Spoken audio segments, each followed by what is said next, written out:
Flight attendant humiliates a black teenager in first class until he makes one silent call that grounds the entire flight.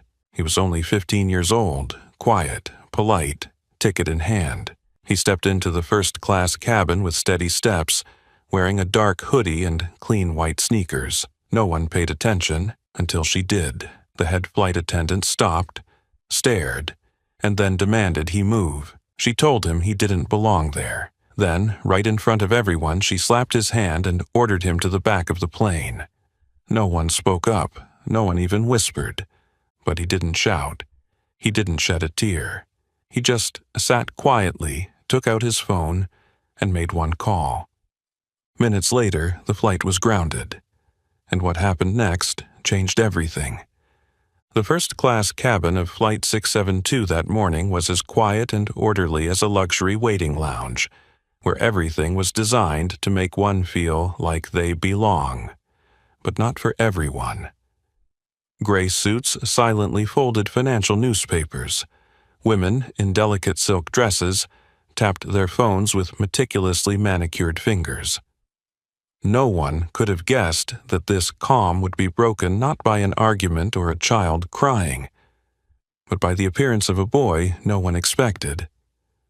Jordan Walker boarded the plane, carrying a small backpack on his shoulder and a book tightly gripped in his hand. He was only 15, but his walk was not clumsy like other teenagers.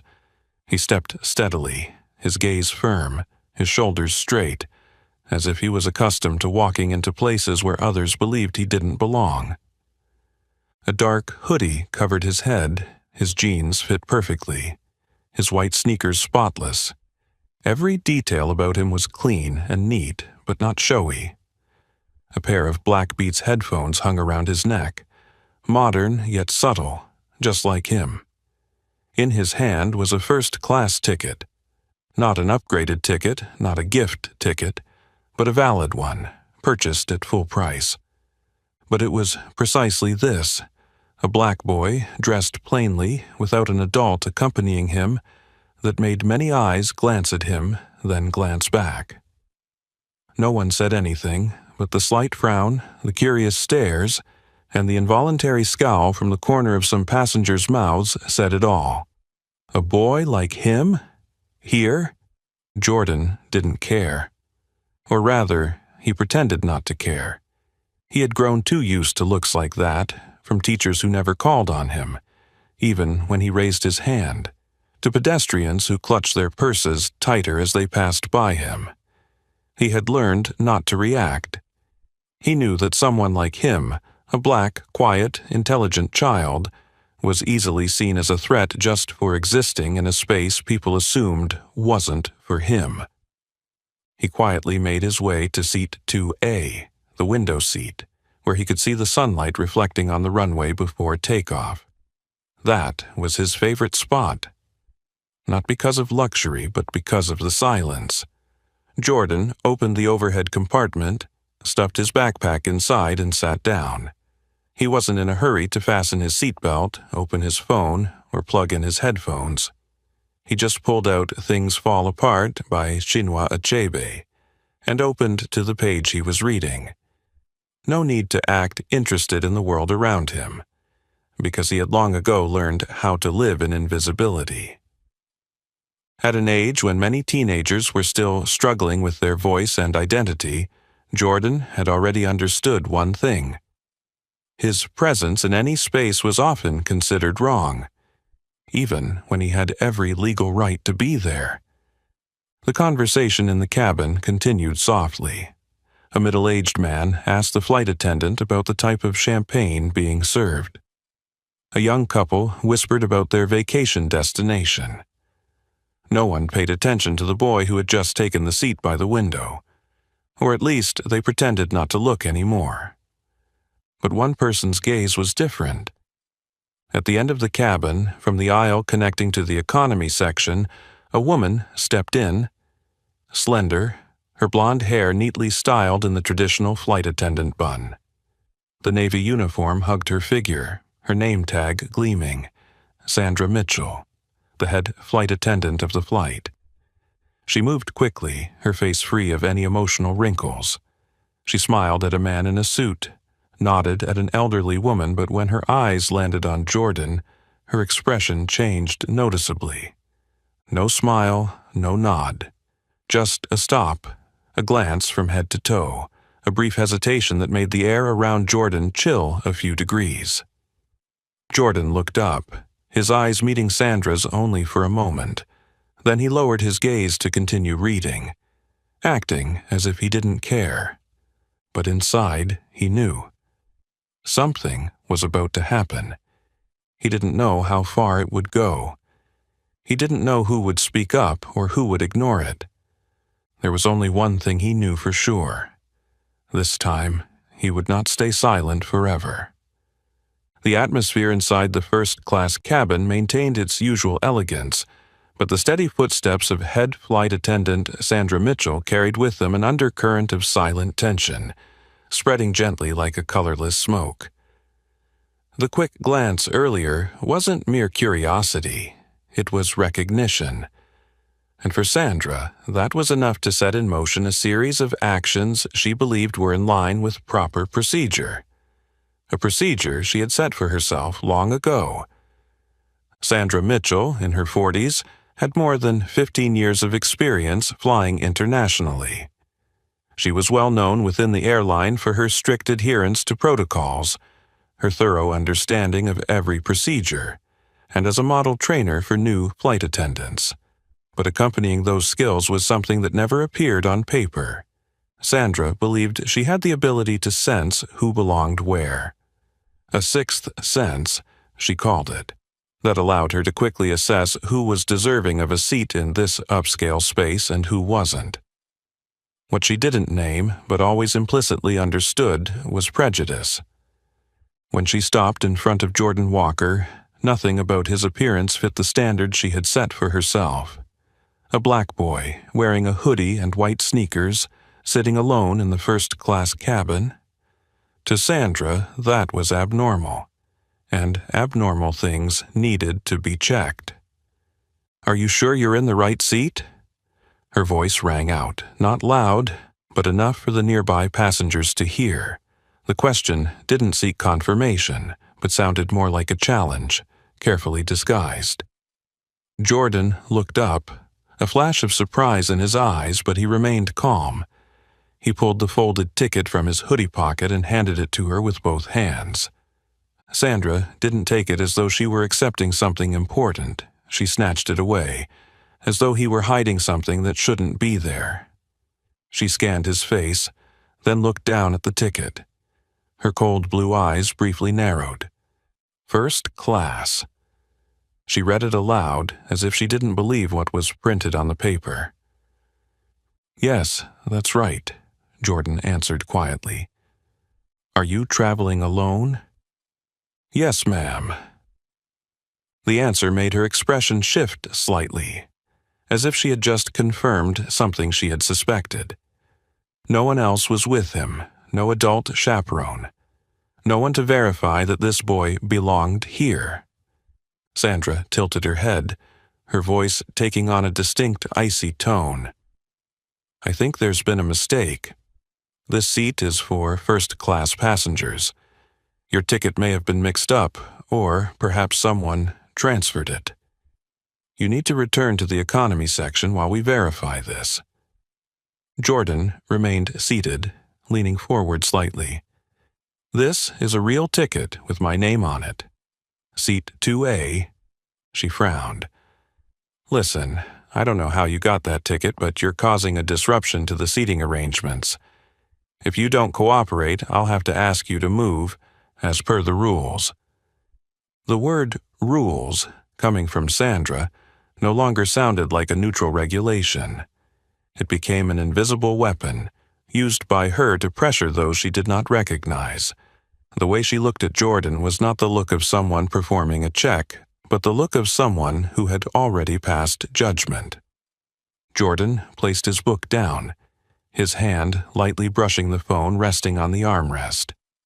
But before he could pick it up, Sandra suddenly reached out and slapped his hand away as she grabbed the phone. A sharp slap, echoed through the cabin. A few passengers looked up. A young woman covered her mouth. A middle-aged man awkwardly checked his watch as if he hadn't heard anything. No one said a word. Sandra exhaled as if she had just dealt with an inconvenience. "Now, please move to the back while we sort this out, quickly." Jordan didn't shout.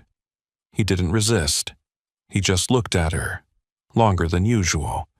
In his eyes there was no fear, no overt frustration, only quiet disappointment, the kind of feeling only someone who had been looked down upon could understand. He picked up his backpack, pulled the hoodie down lower, and stood up. The first-class cabin remained silent.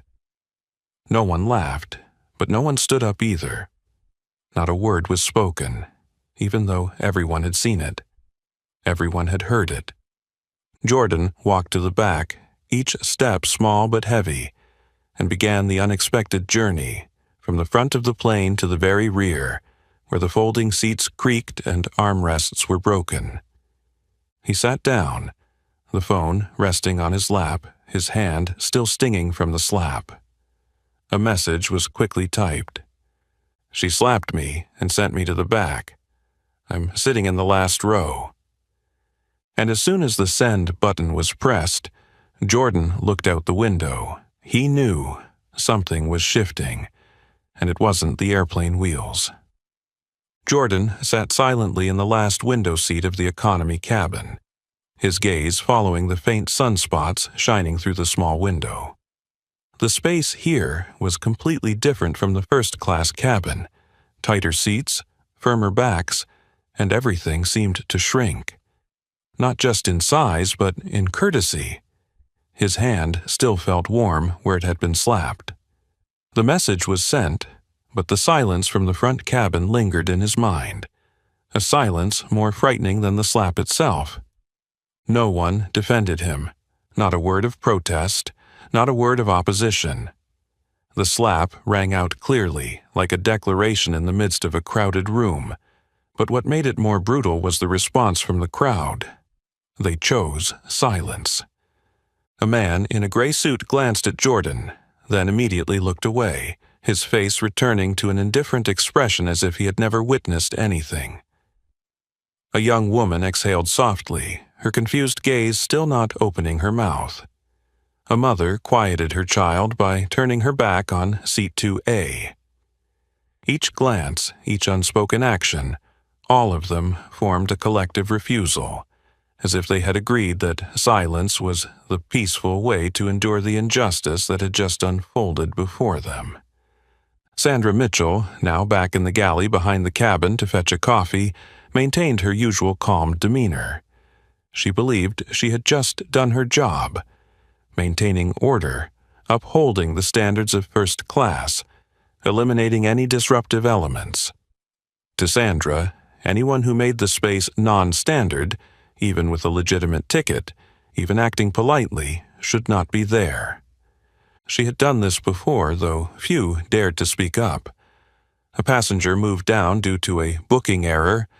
A man denied an upgrade for not following the dress code. An elderly woman sat in the wrong VIP row.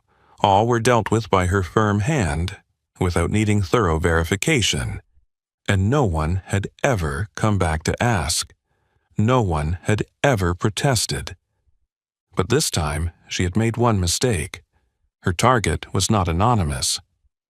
Meanwhile, Jordan, sitting at the back row, remained still. He didn't cry. He didn't get angry. But his eyes, those quiet, sharp eyes, were watching everything. Each face looking down, each passenger pretending not to notice. Every tense heartbeat audible through shallow breaths. No one knew that the message he had sent minutes earlier was setting off a chain reaction beyond anyone's control. Hundreds of miles away, his father, Marcus Walker, had just placed his hand on the glass table in the top-floor office of Walker Tech headquarters, a company that owned over 60% of the airline's stock. Upon reading his son's message, he didn't get angry. He didn't bang the table or call a lawyer. He simply picked up the phone, dialed an internal number, a number that very few in the industry had the privilege to call directly. On the other end of the line, a woman's voice echoed immediately after the beep. "Hello, Chairman Walker." Marcus spoke briefly. "Flight 672. Check seat 2A. Something happened." "Yes, sir." The call lasted less than 15 seconds, but at an altitude of 10,000 meters it would slow down an entire plane full of people trying to pretend they hadn't just witnessed what happened. In the cabin, a few passengers started whispering. They didn't speak loudly, but their eyes were drawn to the vacant seat 2A. Meanwhile, some others glanced toward the back of the plane, where Jordan sat with his head down, phone placed face down on his lap, eyes still directed out the window. No one knew exactly who he was. No one knew that the silence they chose today would become a hot topic on social media platforms in just a few hours. And no one knew that the woman who had publicly humiliated a boy would soon find herself pushed out of the very system she thought she controlled, before the plane could even take off. When Jordan's message disappeared from the screen, the small signal he sent from the back row of the economy cabin began the quietest yet most decisive journey. No one aboard that Boeing 787 knew that this simple action, a message with just a few words, would lead to the entire flight being grounded, shake a multi-billion-dollar airline system, and push a woman who thought she was untouchable into the heart of responsibility. Far from the plane that was now preparing for takeoff, the highest floor of the Walker Tech building, a gleaming glass and steel structure in the heart of New York's financial district, remained in cold, eerie silence. The corner office, with a panoramic view of the horizon, was where Marcus Walker sat. He wore a perfectly tailored navy suit. On his wrist was a black steel Audemars Piguet watch, but no one in that office paid attention to what he was wearing. They knew. This man didn't need material possessions to assert his power. Marcus was not the type of executive who governed with bursts of anger or loud statements. He ran his empire with terrifying calm. It was said that if Marcus Walker stayed silent during a meeting, brace yourself, because the entire system would change afterward. The phone vibrated lightly on the glass table. A message popped up. "She slapped my son and sent him to the back." Just that. No expression, no accompanying anger, just a dry, precise, cold statement. And enough for Marcus to understand that his system had just allowed something unacceptable to happen. He took a deep breath. He didn't look out the window. He didn't turn to his assistant. He didn't need to ask anyone else anything. Marcus pulled out his personal phone, unlocked it with his fingerprint. In his encrypted contacts, he selected a nameless entry, just the symbol of 3 red dots, and then dialed. The call was picked up almost immediately. A woman's voice, soft but professional. "Direct Operations Department. How may I help?" Marcus didn't introduce himself. He didn't need to. "Flight 672. Hold the plane. Seat 2A has an issue. I want an immediate report. No further actions until I call back." "Understood, Mr. Walker." Marcus hung up the phone. No shouting, no hand slamming on the table. Just an order, delivered with absolute composure. And from that moment, the silent war had begun. On the plane, no one immediately noticed anything different. The engines hummed. The flight attendants were finishing up their final checks before the doors closed. In the galley, Sandra Mitchell was standing sipping her coffee. Unhurried, like the earlier incident had been just another part of the routine for someone who maintained standards. She felt right, reasonable, even satisfied. In Sandra's mind, she didn't see herself as wrong. She believed she was protecting the image of first class, a space she viewed as sacred, a place reserved only for those who understood how to behave, dress, and act like they belonged. A black boy in a hoodie, traveling alone with no clear explanation. To her, that was abnormal, and abnormal was something she was responsible for eliminating, even before the system had a chance to verify. Sandra had handled much more complex situations before. She had dealt with drunk passengers, kicked people shouting off the plane, and had even received awards for her quick thinking during an in-flight emergency. But it was these situations that had instilled in her the feeling of absolute power, that she could decide who belonged where and who didn't. And today, she applied that power to a boy. The problem was, she didn't know whose son she had just humiliated. Just minutes after Marcus Walker's call, the airline's operations center, located at the company's headquarters in Atlanta, received a priority signal from the board chairman's office. An emergency protocol was initiated. Hold Protocol, Class A. This was the highest priority level internally, designed to be used only when there was direct intervention from high-level shareholders or in the case of a special security incident. The simple order, but one with overwhelming weight. Flight 672, hold at the gate. Do not let it take off. Do not explain to the crew.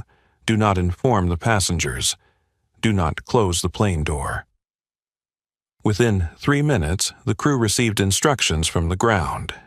Captain Richard Hammond, with over 30 years of experience, furrowed his brows when he received the order to halt the takeoff without a specific reason. He sighed, picked up the internal phone, and reported to the head flight attendant. Sandra Mitchell, who was now adjusting her lipstick in the galley mirror, heard the intercom. "Sandra, please report to the cockpit."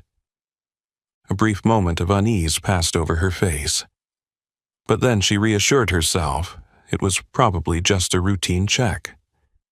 She adjusted her uniform, smoothed out her sleeves, and quickly walked toward the front of the plane, where a confrontation awaited, unlike anything she had ever experienced in her 15 years of flying. In the cockpit, the small screen next to the communication system displayed a video call connecting from the high-level operations office. When Sandra entered, Captain Hammond stood upright, serious. He didn't say a word, just gestured, "Close the door." The door shut behind her, like the sound of the last control gate closing, something Sandra had always been confident she had a firm grip on.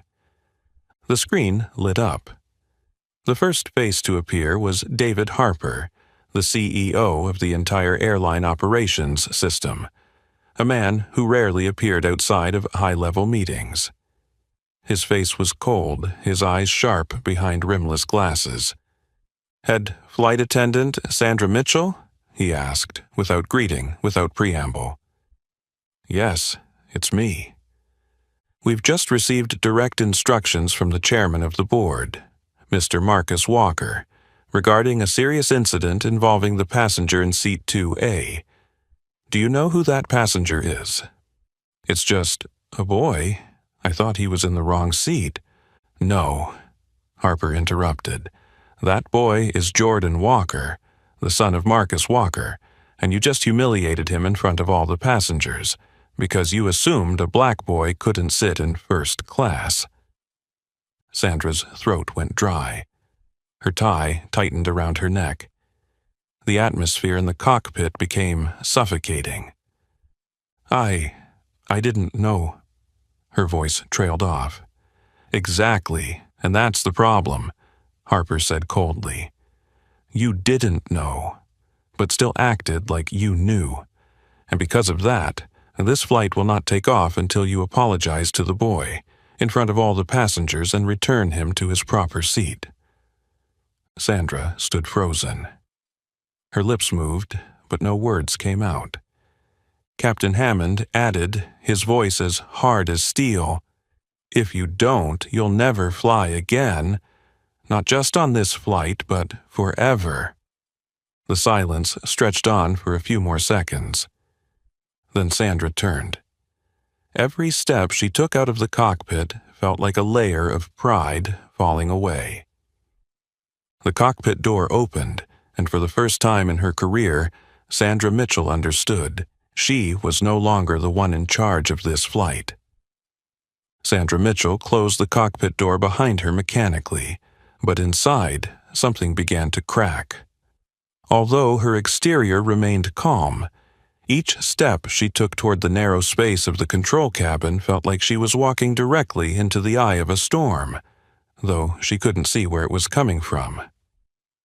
David Harper, the CEO of the airline, didn't say another word. He stared directly at the camera, his gaze piercing through the screen, as though interrogating Sandra's increasingly confused eyes. "The boy you sent to the back, the one sitting in seat 2A, is Jordan Walker," he said slowly, each word marking a boundary. "The son of Chairman Marcus Walker." A cold wave ran down Sandra's spine. Not because of the man's reputation, but because of his silence. A powerful man like Marcus Walker choosing to respond with a simple call, with no threats, no harsh words. This meant that the storm rising behind that silence was far larger than she could have imagined. Sandra swallowed. I didn't know, Number. You didn't know. But you acted as if you knew exactly who that boy was, and that he didn't deserve to be in that seat," Harper interrupted. "You didn't verify, you didn't report.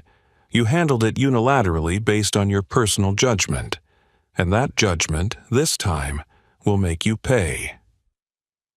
Captain Richard Hammond, still standing silently beside her, finally spoke, his tone even but cold. "Miss Mitchell, this flight will not take off until you follow the direct instructions from the operations office. Apologize to passenger Jordan Walker in front of all passengers and return him to seat 2A in front of everyone?" Sandra almost whispered, as if she couldn't believe what she had just heard. "In front of everyone," Harper emphasized. "You humiliated him publicly, so you'll have to correct it publicly." Sandra turned away, leaving the cockpit without a word. Her heart raced beneath her stiff white shirt.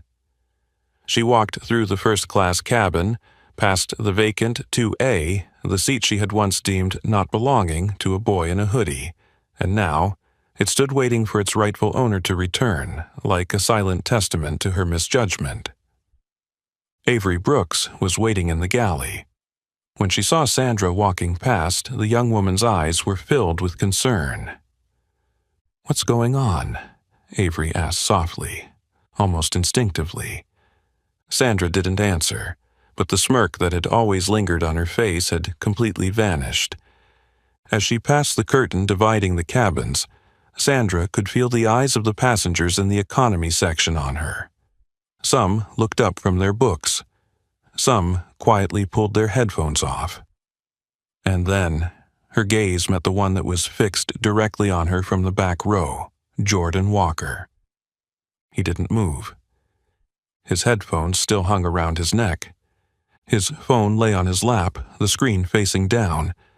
His eyes weren't hostile. They weren't disdainful.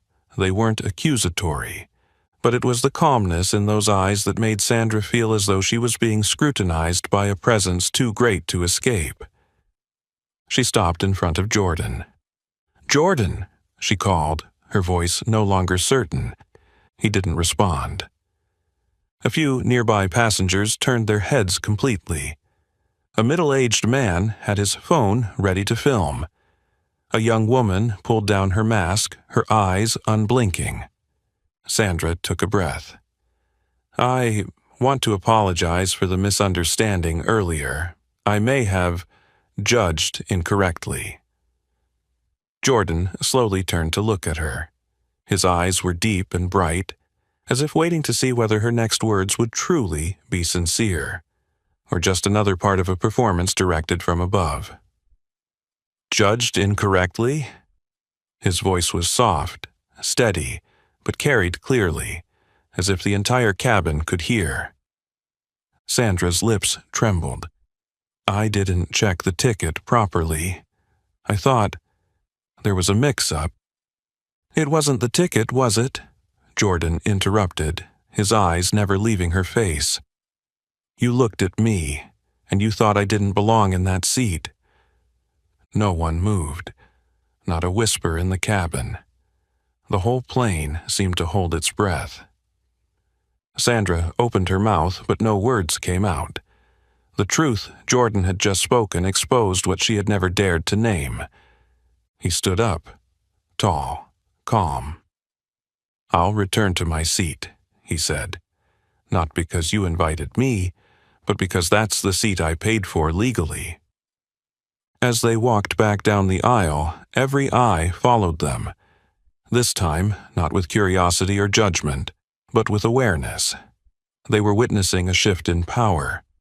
The one who had been deemed unfit was now walking back with silent pride, while the one who had once held authority in the cabin became the quiet escort. Jordan sat back in seat 2A. He placed his phone on the armrest, opened his book. He didn't glance at Sandra again. Sandra stood there for a moment, not knowing what to do next. She turned around and walked to the back of the plane, and with each heavy step, the trap she had set to exclude others was slowly closing in on her.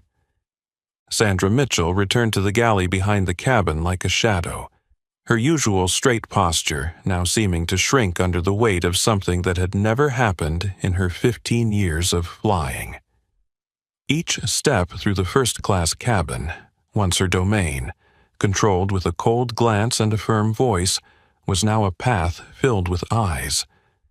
The faces she once brushed past without a second thought now looked up at her, no longer avoiding her gaze. But what unsettled Sandra the most was not the gazes, it was the silence. A new silence.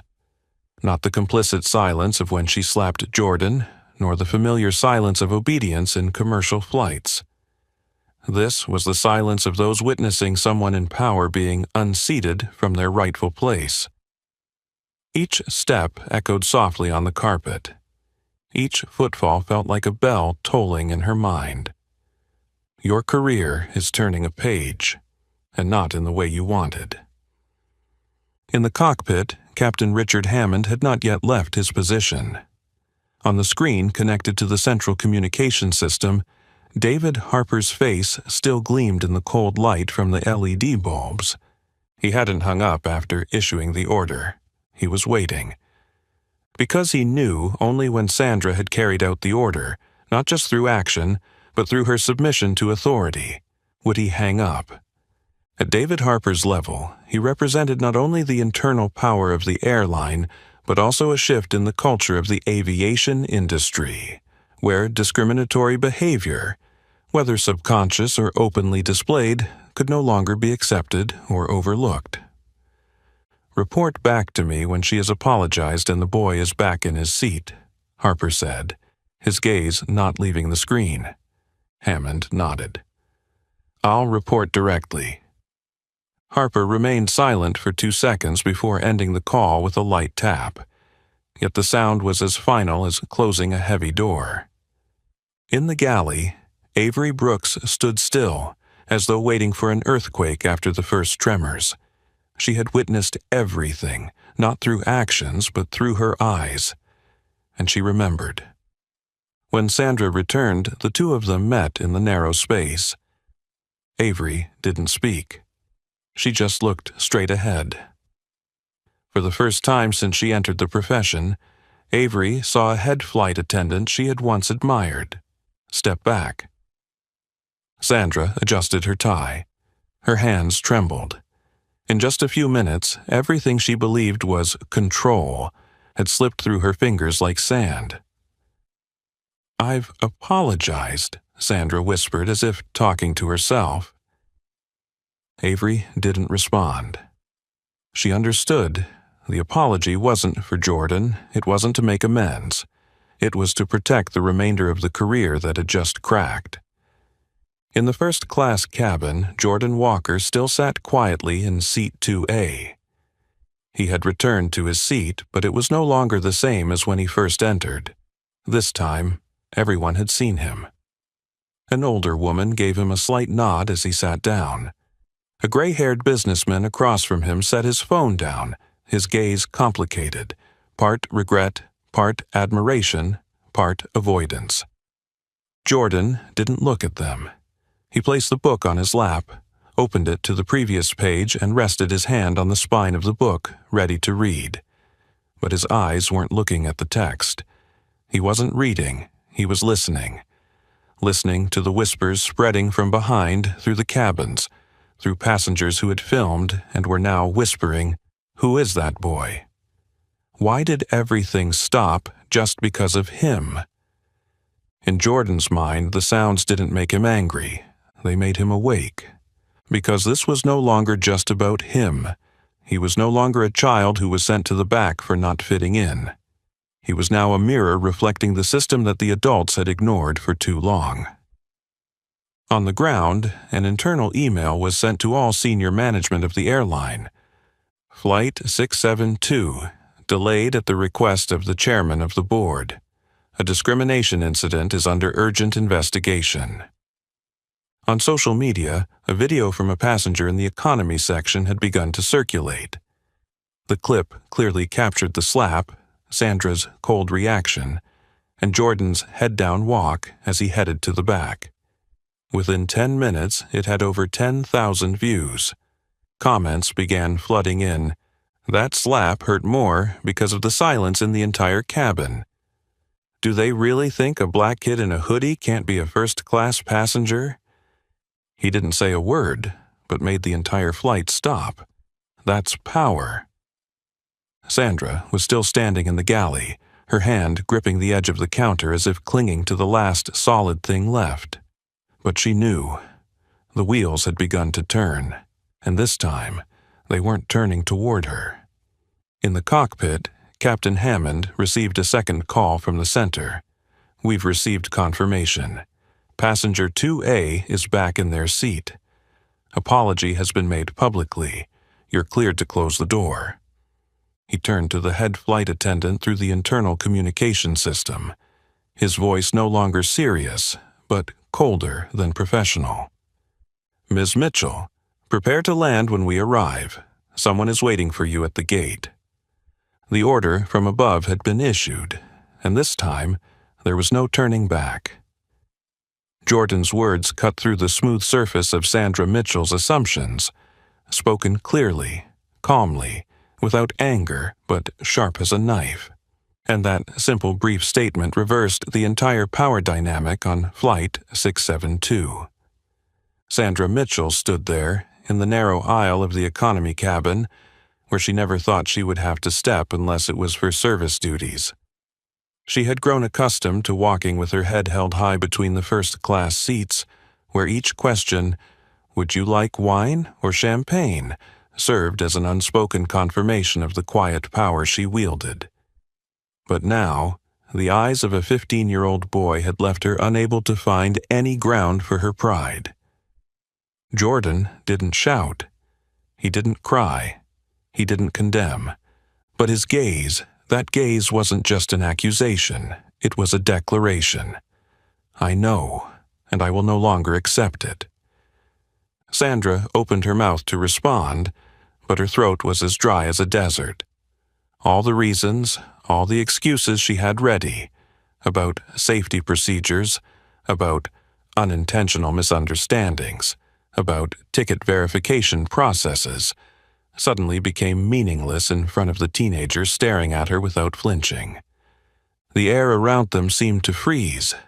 A passenger from a nearby row slightly adjusted the angle of their phone. A young woman in a business suit stopped tapping on her phone and just silently watched.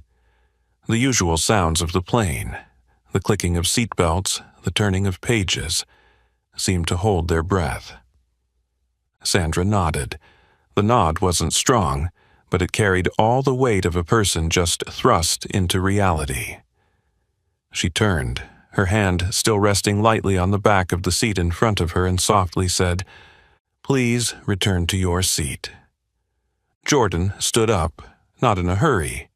He neatly placed his book into his backpack, then calmly slung it over his shoulder in a way that was almost unbelievable for a student who had just been humiliated only minutes before. He didn't look around. He didn't need to, because his silence was the loudest sound in the room. The aisle between the cabins, already narrow, now felt like an endless path, where Jordan walked step by step, and Sandra followed behind, uneasy, like a shadow no longer viewed with trust. Avery Brooks stood at the front of the first-class cabin, watching Jordan from a distance. Her gaze met his, then moved to Sandra, who was walking behind, slow and stiff, as though her shoes had been filled with lead. When Jordan returned to seat 2A, no one said anything. But something had broken, not with sound, but with the movement inside each person. He sat down, adjusted his seatbelt, pulled out his book, opened to the previous page. He didn't look back at Sandra again. That gesture, so calm it was almost extraordinary, shattered any remaining hope she had of covering up her mistake with a simple apology. Sandra stood there for a few seconds longer. No one asked her to do anything more, but her presence at that moment had become redundant. Avery Brooks didn't say a word, but in her eyes there was something very clear. She had crossed a line, and there was no turning back. Sandra turned and walked to the back. She heard a few whispers, a soft chuckle, the sound of a phone being pressed, but she didn't dare look back. In the cockpit, Captain Hammond received a second message from the operations department. Passenger 2A has returned to their seat. Apology has been made publicly. You are cleared to close the door. He didn't say anything more. He just nodded and adjusted the watch on his wrist. But inside, a strange feeling crept in. A silent admiration for a boy who had stood up without needing to raise his voice. Jordan sat still. His eyes were no longer on the words.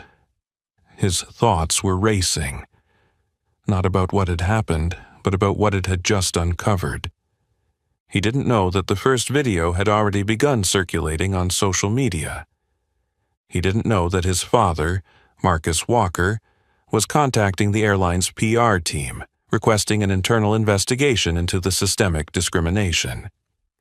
He only knew that when he walked back through the economy cabin to his seat, the only thing that made him hold his head high wasn't his father's power. It was the truth he hadn't avoided. At the back of the plane, Sandra Mitchell sat against the galley wall. Her hands gripped tightly, not out of anger, but because for the first time in her career, she no longer knew who would stand up for her. No one was on her side. And for the first time, she understood what it felt like to be pushed behind. Without reason, without judgment, just because others thought she didn't belong. When Jordan settled back into seat 2A, a space that once felt familiar now carried a different weight. The ivory leather seat, the polished drink holder, the small oval window letting in the soft light from the runway outside, everything was the same as before. But the silence now was no longer the indifferent quiet it had been. It had transformed into a form of silent reverence, like a young king stepping into his coronation, not with a crown, but with dignity. Jordan didn't rush to read. He opened the book, placed it on his lap, and lightly ran his hand along the spine as a habit. But his eyes weren't on the page. Instead, they silently swept through the first-class cabin, where the looks had changed color. Some looked at him with curiosity. Others deliberately avoided looking, as if afraid to face the fresh bloom of shame. A man, seated at an angle from 2D, wearing a blue suit with a brown tie, took a small sip of water and set the glass down with a hurried swallow, as though trying to hide the sound. He didn't speak, but his gaze lingered on Jordan, as if he wanted to say something that couldn't quite form into words. And that was what kept Jordan from feeling angry. He didn't need an apology from everyone. He needed them to see what had been ignored for too long. In the row behind, a young passenger, a white woman in her mid-20s wearing an NYU hoodie, was quietly adjusting the frame on her phone. She was the first to film the moment Sandra slapped Jordan's hand, and the first to upload the 21-second clip to Twitter with the caption, "Black boy slapped and kicked out of first class for not fitting. Now, guess who got called to the cockpit?" Less than 30 minutes later, the clip had over 25,000 views. The next 10 minutes, it was shared by a human rights journalist. 10 minutes after that, the name Jordan Walker appeared in Twitter's top search trends. And then, the social media storm began. Meanwhile, in the airline's PR office, the phone kept ringing incessantly. The PR staff hadn't even had time for their afternoon coffee before they were called into an emergency meeting. The CEO, who had just received a second contact from Marcus Walker, was forced to activate the crisis management protocol, something typically used only in the event of a plane crash, a high-level personnel scandal, or a racial discrimination incident that caused an uproar, and ironically this time, it all started with a slap. On the plane, Jordan remained silent. He didn't check his phone. He didn't look for news. But he knew, just as those who have grown up in prejudice and silence know, that something bigger than himself was happening. And it started with the very silence he had just kept. Up front, a flight attendant gently approached. "Would you like anything, sir?" Jordan shook his head. "Just water, please."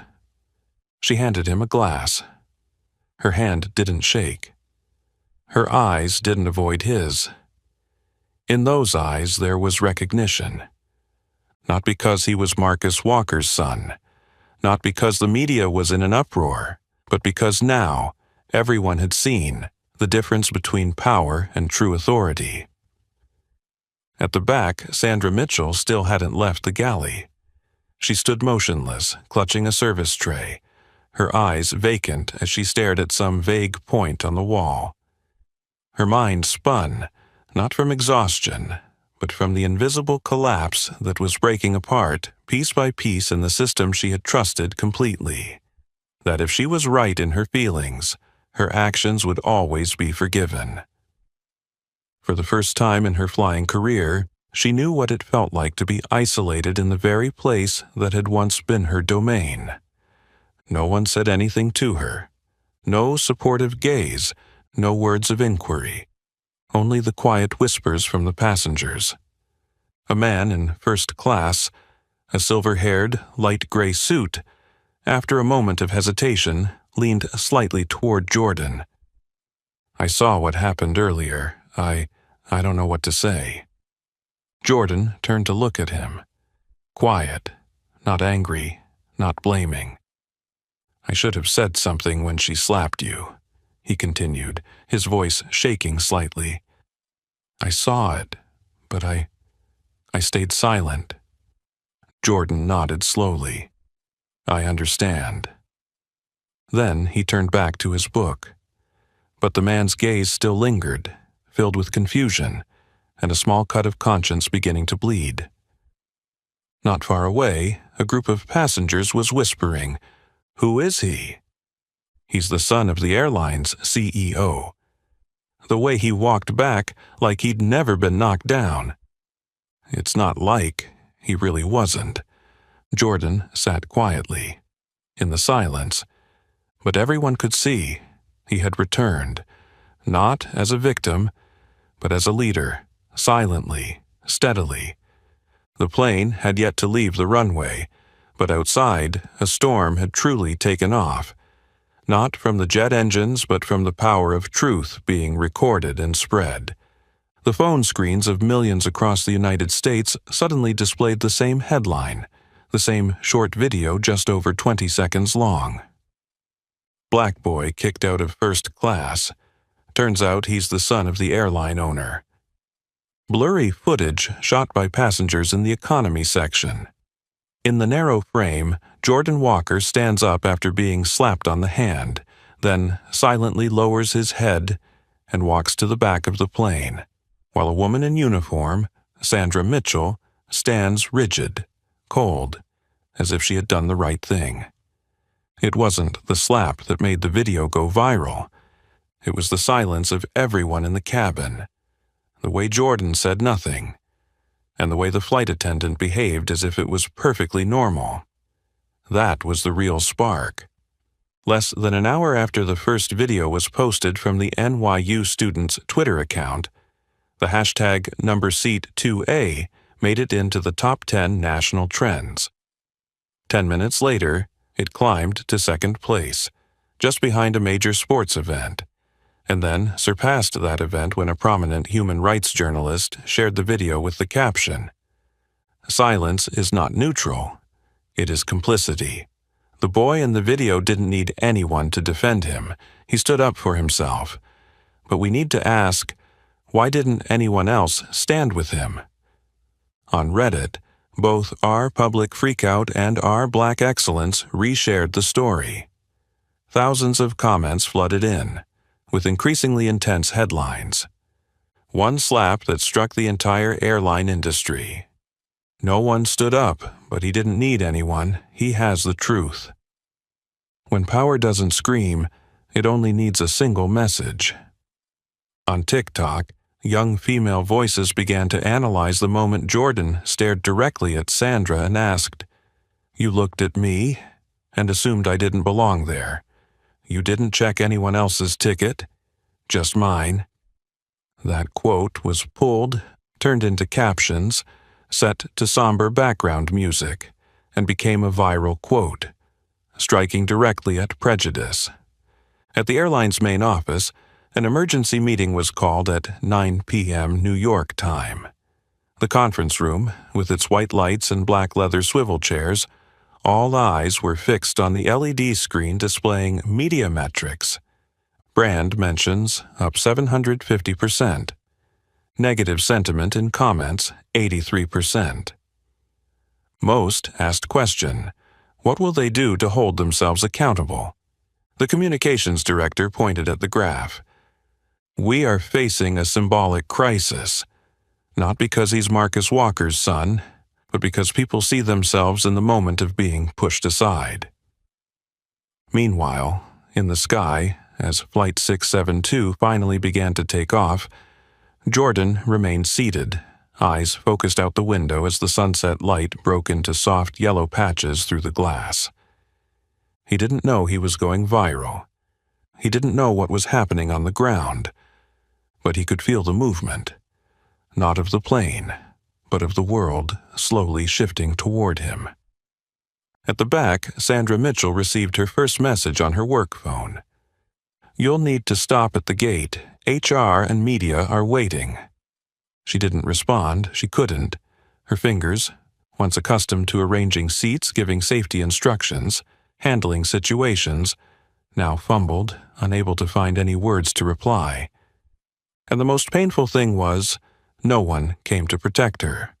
No colleagues, no passengers who had once been favored by her, no system still stood by her. Only the truth and the video spoke for everything.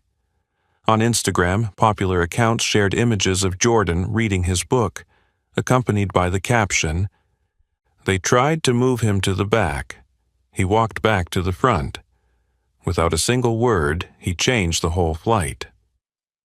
In first class, a woman in business attire leaned toward Jordan. "You really made me rethink. About myself. About the times I turned away." Jordan looked at her, his gaze calm. "No one needs to shout, ma'am. Just don't remain silent." And from seat 2A, Jordan not only reclaimed his position, he reignited what society had long tried to extinguish, the ability to stand up, not through power, but through the dignity of being human. "I saw everything," the middle-aged man in the gray blazer said quietly, his voice trembling as though he had been holding it in throughout the flight. "I saw it, but I didn't do anything. I'm sorry." Jordan looked up, his eyes neither cold nor angry, just like a mirror reflecting the truth. "It didn't start with violence," he replied slowly, his voice soft as a breath, but clear in the silent cabin. "It started with silence." The response left the man speechless. And not just him. 2 rows behind, an older woman placed her hand gently over her chest. The young woman seated across from her removed her headphones, her gaze hesitant as if she had just realized something deeper than what she had witnessed. No one was being accused, but that silence, the silence that had once forced Jordan to leave seat 2A in shame, was now looking back at each of them with the conscience of their own actions. At the back of the plane, Sandra Mitchell still stood by the cabin door, leaning against the wall, her gaze unfocused. In her hand was a small piece of paper, a copy of the suspension order pending investigation, sent up to her via internal communication. In the last line of the document there was a sentence she read over and over again, no less than 5 times. The incident involves behavior suggestive of racial discrimination, improper handling of procedures, and serious media consequences. Just 1 line, but it felt like a silent indictment without a courtroom. Sandra remembered the first moment she saw Jordan walk into the first-class cabin. Her probing gaze, the silent skepticism revealed through her stiffened posture and quick glance. She hadn't asked to verify.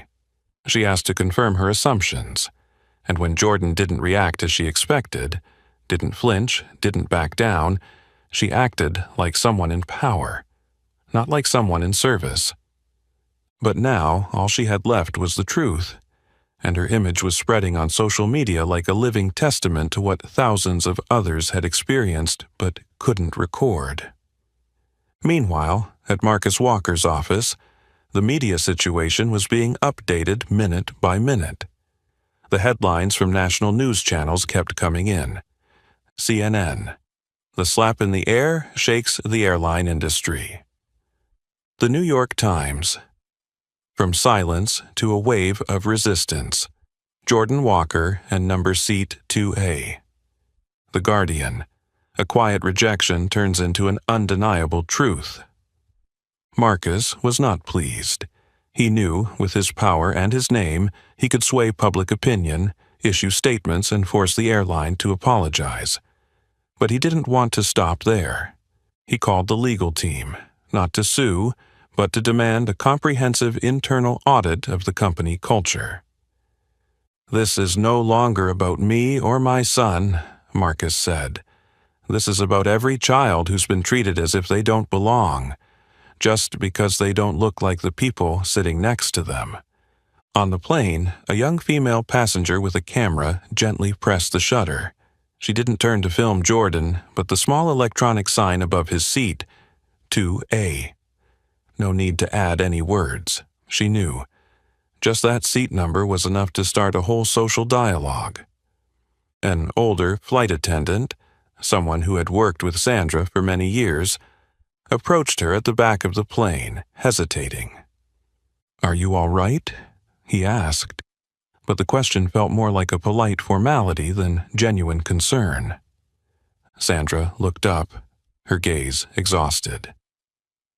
"I think I've just lost what I believed was the most solid thing in my life, the rightness of personal intuition." The flight attendant didn't know how to respond. He placed his hand gently on her shoulder, then quickly withdrew it. Some things couldn't be soothed by a gesture. A few seats behind Jordan, a young girl around 10 years old, sitting beside her mother, gently tugged at her sleeve. "Mom, why didn't anyone stand up to help that boy?" The mother fell silent. Then she leaned down and whispered, "Because they thought someone else would." But no one did. The girl looked at Jordan, her gaze innocent yet surprisingly profound. Jordan caught her eye and gave a slight nod, just a small one. But that nod was like a bridge between 2 generations, one that had endured, and one that was learning not to let history repeat itself. As the plane gradually reached cruising altitude, the flight attendant announced that meals would be served, and the cabin began to return to its usual peaceful routine. But this silence was no longer the same.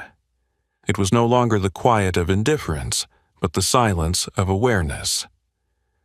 Jordan closed his eyes, not to sleep, just to rest. He knew that when the plane landed, a lot would be waiting for him.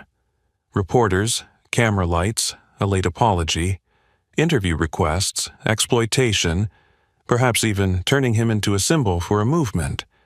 But he didn't need to be a symbol. He just wanted no one else to be slapped, by hands or by looks, just because they didn't fit the invisible garment called standard. At the back of the plane, Sandra Mitchell stood against the galley wall. Her hands were clenched, but not out of anger, because for the first time in her career she didn't know who would speak up for her. No one stood by her, and for the first time she understood what it felt like to be pushed back, without reason, without judgment, just because others thought she didn't belong. The cabin door beeped softly. A security officer in dark uniform stepped in, accompanied by a woman in a blue blazer holding a clipboard. They said nothing, only nodded lightly at Captain Hammond, then turned towards the galley, where Sandra Mitchell stood, as if she had known this moment would come, but still wasn't prepared to face it. In the woman's hand was a thin file, but to Sandra it felt as heavy as a stone on her chest. The cover read, "Employee Removal Protocol, Immediate Effect." Inside, everything was printed clearly, with bolded terms: procedural violations, mishandling of passengers, actions leading to a severe media backlash, and finally, indefinite suspension pending internal investigation. Sandra looked at the words. Employee name: Sandra Elaine Mitchell. Her hand trembled as she held the pen. Her fingertips were cold, sweat forming on her brow, despite the stable air conditioning on the plane. Her signature, once a symbol of authority on internal reports, thank you letters to passengers, new staff training forms, now rested at the bottom of the document like the final period of a long chapter in her life. After signing, Sandra was instructed to gather her personal belongings and prepare to disembark the plane as soon as it returned to the gate. A rare event when the journey hadn't even been completed. This was not just a dismissal. It was a clear statement from the system. The person who once decided who belonged where was no longer allowed to belong here. As she walked towards the front, her eyes passed over the first-class seats. Jordan was still sitting there, quiet, not looking at her, not needing to. She passed him like walking past a mirror, where she could no longer see who she was, no longer the head flight attendant, no longer the one who maintained standards, just a woman who had realized she had lived too long in a bias she called experience. As Sandra neared the cockpit, Captain Hammond opened the door, making way for her. She said nothing, but his gaze was enough to understand. He knew. He had seen. And now he was just following the procedure, just like she used to. Sandra walked past him. But in her heart, where the cockpit once symbolized safety, something she believed would never betray her, it was now the place witnessing her being stripped of her power. The cabin door opened. The hallway connected to the bright white jet bridge. She stepped down. No one escorted her. No one looked back, not even a whisper. Only the sound of her footsteps, silent like the shadow of biases once hidden beneath a perfect uniform. On the plane, an unspoken change was felt in the air. A middle-aged passenger pulled his blanket tighter, as if realizing he too had stayed silent for too long. A young woman took out her phone, deleted the half-written tweet, and started again.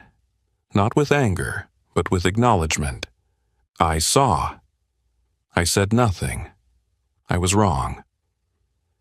In the economy cabin, a young flight attendant stepped up to replace Sandra's position.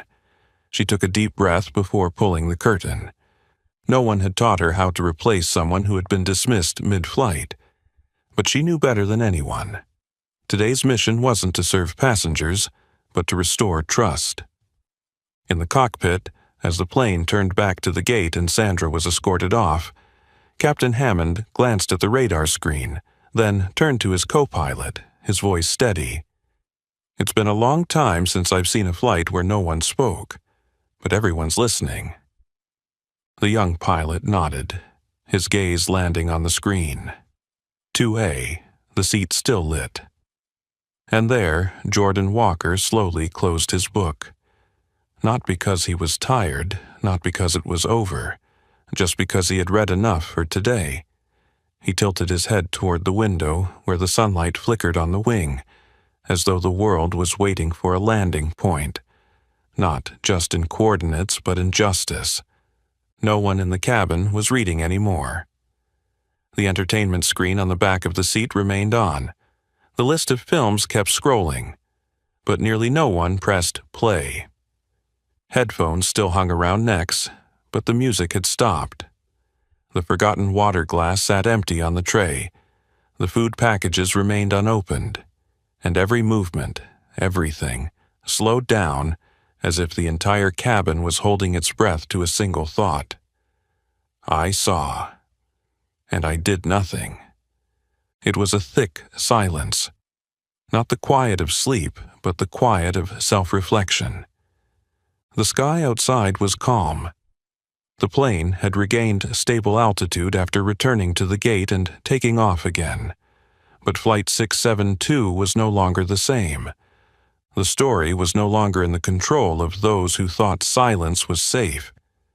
A white businessman in seat 3A opened his phone, not to check emails but to type into the Notes app. "I used to pride myself on being neutral. Now I realize I've allowed my own comfort to overshadow the responsibility of being a human being." He glanced at Jordan, the boy still sitting quietly in 2A, like a living monument built from the brokenness of indifference. No medals, no statements needed. Yet, he made the entire cabin unable to return to how it had been. An Asian woman in the economy cabin, the one who had instinctively lowered her head when Sandra first yelled at Jordan, now quietly typed a post. "It's not just black people who get pushed to the back. We've all stayed silent when it happened to someone else, and that silence is what's nurturing these slaps." She looked at her young daughter sitting next to her, her gaze hesitant as though trying to understand something too complex to articulate, but too clear to ignore. In first class, Jordan didn't change his posture. He still sat straight, both hands resting on the open book. But he wasn't reading anymore. His eyes looked out the window, where the sunlight fractured into patches on the clouds like a broken mirror, reflecting not only the external world, but what was happening inside every passenger, a slow but deep awakening. Avery Brooks walked lightly down the aisle. She held a tray of water, but her movements were slow, not because of laziness, but because she was aware that every gesture was now being observed through eyes no longer indifferent, like at the start of the flight. She stopped in front of Jordan, gently tilting her head to ask, "Would you like anything else?" Jordan looked at her, shook his head lightly. Then he spoke, softly, but clearly enough for her to hear. "Thank you for seeing me." Avery hesitated for a moment. Not because of surprise, but because rarely do people thank you just for being seen. But for Jordan, being seen had been a victory in itself. In the cockpit, Captain Hammond sat upright, no longer in his usual relaxed posture with autopilot engaged. He wasn't looking at the flight map, but at the crew list, where the name Sandra Mitchell had just been crossed out in digital red ink. He sighed. A sigh not from fatigue, but from the moral burden he had once thought didn't concern him. On social media, the waves were still rising. The news outlets started digging deeper, from the incident to the history of discrimination in the airline industry, from the slap to how many similar cases had never been recorded. And amidst the waves of anger, messages began to appear. I used to be Sandra, not hitting, not yelling, but I once looked at a lost child and thought, you don't belong. I want to apologize, not just to Jordan, but to the me of that day. Sandra Mitchell, now sitting alone in the isolation area after leaving the plane, didn't turn on her phone. She knew. She didn't need to check the news, didn't need to check social media. She could feel it. Not the pressure of the media, but the weight of the awakening spilling out from 2A. On the seat, she took out her employee ID card, the one that, each time she wore it, made her feel she had the authority to define the space in the sky. She turned it in her hand, then put it back in her pocket. For the first time in years, she thought, maybe I should start over, with new eyes. And so, even though the plane hadn't landed yet, Flight 672 had changed direction forever.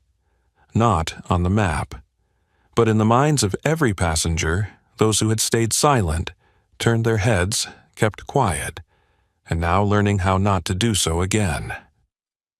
The plane touched down and slowly glided down the runway like a smear of ink stretching across the gray canvas of the late afternoon. The passengers hadn't yet returned to their usual rush to stand up. No one grabbed for luggage, no one jostled to get out the door first.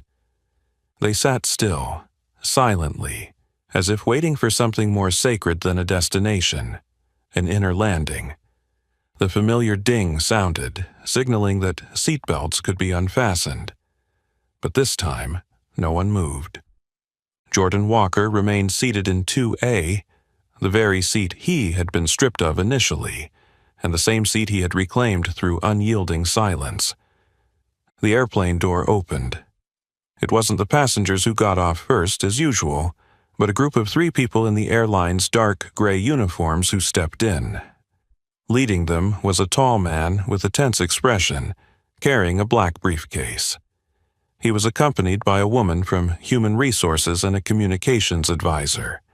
They stopped in front of 2A. Jordan Walker? The man asked, his voice deep and soft, but not insincere. Jordan nodded slightly, not standing up. He didn't need to stand to make people listen. We're here on behalf of the airline's executive board. We apologize, he continued, his tone earnest, his gaze steady. We will conduct an independent investigation, review the procedures, and retrain the entire crew. This is not something we condone or tolerate. It will not happen again.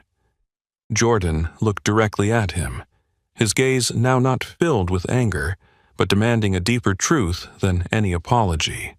Understanding. I don't need an apology, he said. I need people to understand what happens when a child is deemed unworthy just because of how they look. I need people to stop waiting until there's a camera, or until they know who my father is before they start caring. His words were spoken softly, like the wind sweeping past the body of the plane, but they made the man in front of him subtly flinch, as if he had been touched at his most vulnerable point, his conscience. This scene was not only witnessed by the airline representatives. A few passengers remained behind, not necessarily because they wanted to observe, but because they felt they needed to witness something that had started long before the plane had even left the ground. The young woman in the business suit, the one who had sat silently when Jordan was scolded, now spoke up. Not loudly, but enough for everyone to hear. I won't stay silent anymore. I've seen it. Another man, the one who had bowed his head earlier and said, I'm sorry, nodded. Me too. The airline representative stood still for a moment. Then the woman from Human Resources spoke. Jordan, would you like to share anything else? Anything at all? Jordan responded slowly. I want you to understand that if I weren't Marcus Walker's son, I'd probably just be a boy kicked off a plane, and no one would ever know, and Sandra Mitchell would still be flying." He paused, then continued, his voice calm as usual, but carrying a weight that no words could lighten. "And this has happened to so many people. But there were no cameras, no one shared it, no apologies." The communications advisor, after a few seconds of silence, spoke the first words since they had entered the plane. "We understand, and we will make the entire revised procedure public. No hiding." Jordan nodded. Not in acceptance, but as a mark. He had heard, and he would remember. He stood up. Slowly, not in a rush, not looking for victory. Just one step forward toward the airplane door, opening not just for him, but for a series of changes behind him. The other passengers began to leave the plane. A few people slightly lowered their heads as they passed by Jordan. One whispered, "Thank you." Another, younger, gently placed their hand on his shoulder before silently walking away. As Jordan stepped out the door, the waiting cameras were there. But he didn't look into the lenses. He didn't smile. He didn't wave. He didn't speak. He just walked on, like a child who had just redrawn the moral map for an entire system. And behind him, the airline representatives stood silently watching him, each carrying a question that wasn't easy to answer. How many storms will it take to shatter the fogged glass that covers this system? A few minutes after stepping off the plane, Jordan's phone buzzed in his pocket. The screen displayed a message from his father, Marcus Walker, one of the most influential figures in the tech and aviation industries in the United States. But at that moment, he was simply a father waiting for a decision from his son, someone he had once taught that there are things you don't need to shout for people to hear, but if you speak, make them remember. "Son, the media is calling. Major networks are reaching out. CNN, NBC, even BBC just emailed. Do you want to speak out?" Jordan read the message in silence. His hand hovered over the screen, then he typed back, "I will speak, but not for myself. I want to speak for those who were pushed to the back without anyone asking for their ticket." He didn't write anything more. No explanations. His words, at this point, were no longer to tell a personal story, but to open a door for voices that had been silenced. In a separate corner of the airport, a group of journalists were ready. They didn't have much time, but they came with dozens of questions, all centered around one boy, 15 years old, who had just brought the entire system to a halt with nothing more than an unwavering gaze and a silence that refused to yield. In the distance, the passengers who had shared the flight with Jordan were slowly leaving the gate. No one spoke loudly, no one rushed, but everyone knew they had just experienced something bigger than the trip itself. The young woman who had been sitting in seat 4B lingered near the interview area, not to speak, but to watch from afar. She clutched her purse tightly, but her gaze never left Jordan, the same person she had turned away from when he was humiliated. But now, she couldn't turn away. In the airport's control room, the airline's media team was watching live through the internal cameras. On the screen, they saw Jordan standing still against a simple backdrop. No stage, no podium, just a wooden chair, a bottle of water, and a boy who didn't need anyone to help him stand tall.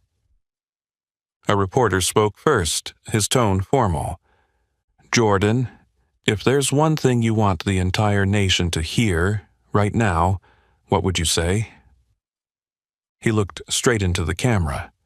No hesitation, no doubt. "Don't wait until someone has a father who owns the airline to believe they deserve a seat." His voice wasn't loud, but the room fell silent. "Every day, there are thousands of passengers. Each person has a story, but no one asks, No one looks closely. They just see the color of your skin, your clothes, your accent, and decide where you belong. Another reporter chimed in, speaking more softly. So, what do you want to change? Jordan nodded slightly. I want no one to be sent to the back of the plane just because they don't look like a first-class passenger.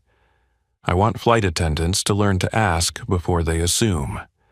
And I want the passengers, don't stay silent, because silence is not innocent. It's complicit.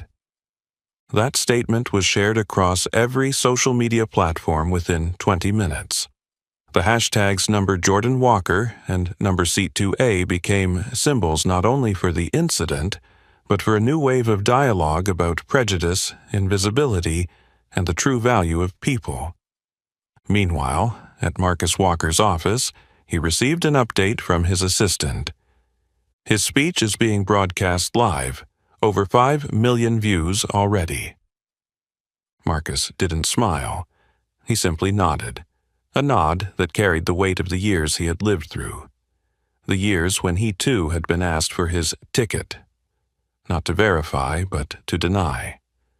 Now, his son had spoken the words he once wished he could have said when he was that same boy.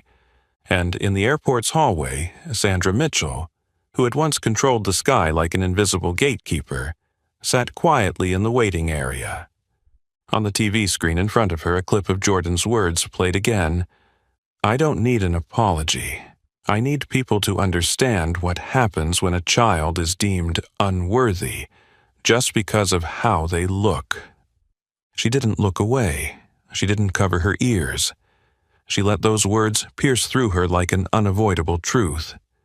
And so, before the plane landed, Flight 672 left an indelible mark. Not in aviation history, but in the consciousness of everyone who witnessed it.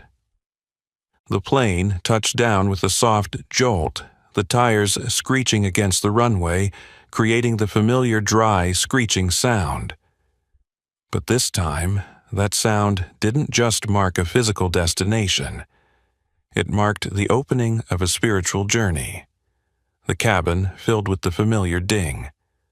A flight attendant's gentle voice announced, "You may unfasten your seatbelts.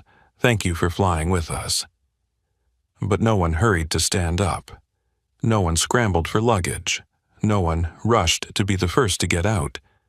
They all sat quietly, as if waiting for something more important than their carry-ons, something they needed to take with them, not from the overhead bin, but from their hearts.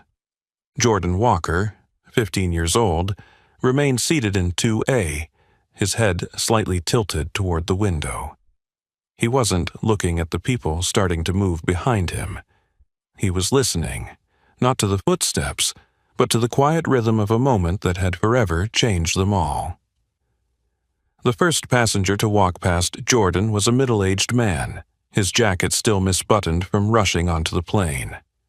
As he passed Jordan, he paused for a moment, turned, and said, "You've reminded me of something I'd forgotten a long time ago. Silence also has a cost." Jordan nodded lightly, saying nothing. Next was an elderly Asian woman, small in stature but with eyes that gleamed brightly. She looked at him, pulled a peppermint from her pocket, and gently placed it in his hand.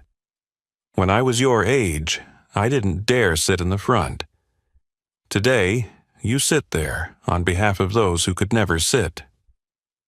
Jordan gently squeezed the candy in his hand. Not because of the candy, but because of the memory the woman had gifted him with a small but weighty symbol of history. The line of people continued to move past. A young woman in a white blouse, who had avoided Jordan's gaze throughout the flight, stopped longer this time. She said nothing. But when Jordan looked up, she gave a subtle nod, a sincere, acknowledging, and awakening nod. A young boy, about 10 years old, walked by with his father, looking at Jordan as if he were a superhero. As he was pulled along, he turned and whispered, "You're really cool."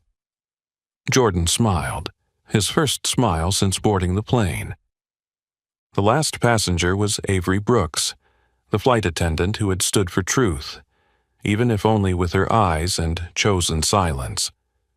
She stopped, no longer in uniform, but in civilian clothes like any other passenger. She held a small handbag, but in her eyes was an unhidden pride. "Would you like me to wait with you?" she asked gently. Jordan shook his head, still holding a faint smile. "No need, you've seen, and you didn't turn away. That's enough." When the entire cabin had emptied, Jordan stood up, slowly, not in a hurry. He turned and looked at the plane cabin, not as a passenger but as a witness. Every row of seats was now empty. But for Jordan, each seat was a question that had been asked, and would not easily be forgotten. Outside, the airport had prepared a separate area to greet him. There was no media frenzy. That had been Jordan's request. Don't make this a spectacle, just make people think.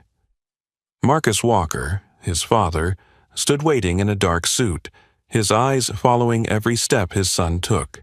He didn't open his arms, he didn't run to him. He just smiled, like a man who knew that some moments as a father are best experienced by stepping back and witnessing. Jordan walked up and placed his hand on his father's shoulder. "I've spoken." Marcus gently squeezed his son's hand. "And the world is listening." That day, Jordan's brief speech was shared millions of times online. But what moved people the most was the final image. Jordan, sitting still in seat 2A, holding his open book but not reading, his eyes gazing out at the sky. The caption beneath the photo was simple. The boy didn't need to shout, but he made the whole world go quiet to listen. And so, Flight 672, seemingly just a few hours long, became a journey that transcended prejudice, entered the hearts of individuals, and forced an entire system to stop and reflect. A flight that lasted longer than the distance and deeper than the altitude. There are stories that don't need shouting to stir hearts. There are characters who don't need to stand on podiums to teach anyone. They just need to sit in the place they deserve and let the world see the truth. Jordan Walker did that. At 15, he didn't demand justice through anger. He demanded it through dignity, and the silence that forced an entire system to question itself. The passengers on Flight 672 didn't just travel from one city to another. They flew from indifference to awareness, from silence to awakening. And perhaps they would never forget the boy in the black hoodie sitting in seat 2A, the one who made them look at themselves. What about you? Have you ever witnessed an injustice and chosen to remain silent? Or have you ever wished you had the courage to speak out? Share your story in the comments below, because every change starts with a conversation. If this story made you reflect and you feel the need to see the world through fairer eyes, like, share, and subscribe to Spread the Message, and to not miss stories with such power. We can't change the past, but we can rewrite how we respond to injustice, starting today.